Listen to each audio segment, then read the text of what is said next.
En dehors du contenu du message, il faut dire que le lien communication-entreprise se joue également avec la carte de la source d'information.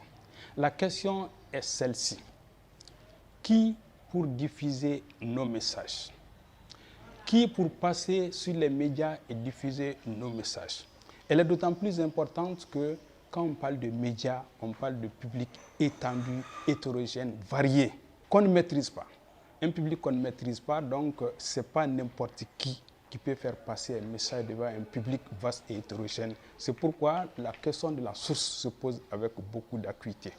Donc, qui donc pour faire passer le message? C'est la grande question qu'on se pose au niveau d'une entreprise.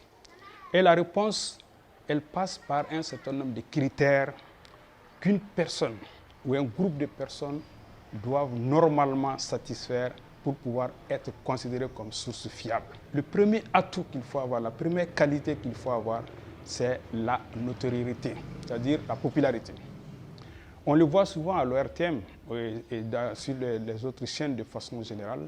On voit souvent que des vedettes de la chanson, des vedettes du sport, généralement c'est dans ces deux domaines qu'on les retrouve, passent souvent pour faire passer un message. Effectivement, la popularité est un caractère, un critère très sérieux d'appréciation.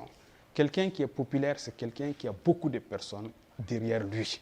Donc, les vedettes sont mieux placées pour être des sources d'information dans la mesure où elles sont suivies par un certain nombre de personnes, par beaucoup de personnes qui avalent de façon aveugle tout ce qu'ils véhiculent comme message. Donc, le premier atout qu'une personne doit avoir, c'est la popularité. Deuxième atout, c'est l'expertise.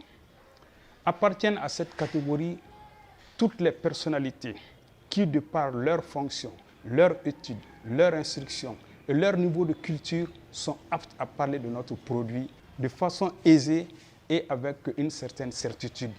On les croit, le public les croit parce qu'ils sont experts dans la matière, parce qu'ils sont censés dire la vérité. Donc tout ce qu'ils disent passe aussi sur notre produit parce qu'ils connaissent. Et c'est largement suffisant pour qu'on les fasse confiance. Le troisième atout, c'est la confiance. Appartiennent à cette catégorie les personnes qui n'ont aucun intérêt à mentir sur notre produit. C'est-à-dire quelqu'un qui n'a aucun intérêt à mentir pour dire que notre produit est bon, parce qu'il ne tire aucun bénéfice, on peut lui faire confiance parce qu'il dit la vérité. Il dit la vérité parce que, encore une fois, il n'a aucun intérêt à mentir pour dire que le produit est bien. On les appelle les personnes de confiance parce qu'ils ont un certain désintérêt vis-à-vis du produit. Toutes les personnes qui remplissent ces conditions, à savoir la popularité, l'expertise et la confiance, peuvent être choisies comme source fiable de diffusion de notre information. Ceci dit, il faut dire que toutes les sources ne sont pas indiquées. Ce n'est pas parce qu'on est populaire, ce n'est pas parce qu'on est expert qu'on est toujours indiqué pour parler d'un produit. Un expert peut être pédant, c'est-à-dire parler du produit dans des termes qu'il est seul à comprendre. Là, il ne faut pas prendre des experts pédants pour parler de notre produit parce que nous-mêmes, ils commencent à nous noyer nous-mêmes d'abord. Ensuite, concernant les vedettes, il y a des vedettes qui sont de moralité douteuse. Elles sont populaires, mais tout le monde sait qu'elles ont une moralité douteuse. Tu ne peux pas, par exemple, prendre une vedette que tout le monde sait grand fumeur dans la localité pour venir dire aux gens de ne pas fumer, que la cigarette n'est pas une bonne chose. Ça ne peut pas aller. Donc, il y a des vedettes de moralité douteuse qu'il faut éviter. Il y a des vedettes aussi qui coûtent trop cher. On a un budget de communication et si la vedette veut demander une part importante de notre budget, il est évident qu'on ne peut pas la choisir parce que notre budget est là pour autre chose.